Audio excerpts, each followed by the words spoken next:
I will call the story Why Brian Didn't Cry. It's about two little people who taught me a good lesson.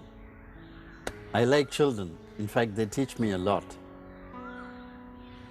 The first child in the story was a little fellow on his first day of kindergarten in a school in London.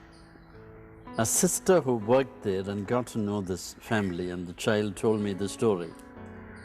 You probably know the scene at kindergartens around the world. The first day of school, many children cry a lot. They feel afraid of leaving home. They feel lost in this big setting surrounded by hundreds of other kids. So in one such kindergarten in London, lots of children were crying, inconsolable, their first day of separation from parents. But there was this little fellow called Brian who didn't cry at all.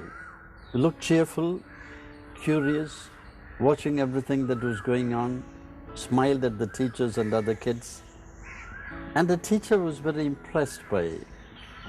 Finding Brian looking confident and smiling, unlike most of the other kids, the teacher asked her, "So Brian, happy here?" He said, "Yes." "You aren't scared, are you?" "No." But then she noticed that he had his fist closed, the right fist. She asked him, "Oh, you have something in your right hand. Can you show me that?" He wouldn't. She tried again some other time, but he wouldn't open his hand and show the teacher what he held inside. So when, towards midday, when Brian's mother came to pick him up, the teacher told her, "Oh, your kid was excellent. He was wonderful. He didn't cry at all. He was no problem. He was smiling, very confident. But you know, the whole day, he was holding something in his right palm. He held that hand closed. I asked him what it was, but he wouldn't open the hand and show me." Oh, the mother smiled and told the teacher, "Yeah, that was the secret between him and me." I knew that my little kid would be scared on his first day of kindergarten. So what I did was, knowing that he would miss me and feel frightened, before he left home, before we got into the car, I hugged him tight, kissed his right palm, closed it and told him, "Look, Brian, you will not be alone even for a moment. You are carrying Mummy's kiss with you, right?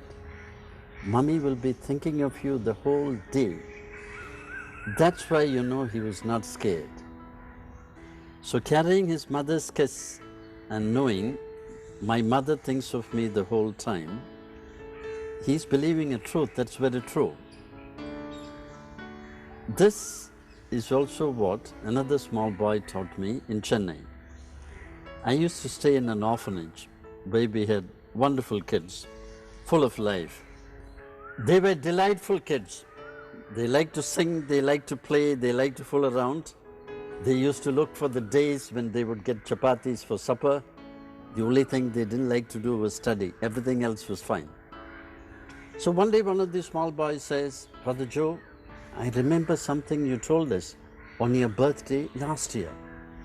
"Gosh," I said, "these kids will hardly remember till evening what we tell them in the morning." So I asked him, "What did I tell you last year on my birthday?" He said, "Father, you said, in the heart of God, there is always a place for me." I was touched by this. Here is a small kid, probably from a broken home, whose heart was touched by this thought. In the heart of God, there is always a place for him. This is 100% true. In the heart of God, there is always a place for you. There is always a place for me. Just as Brian faced his first day in kindergarten, carrying his mother's kiss in his closed palm, or like this little orphan boy being comforted with this awareness, in the heart of God, there was a place for him. In the heart of God, there is a place for you. There is a place for me.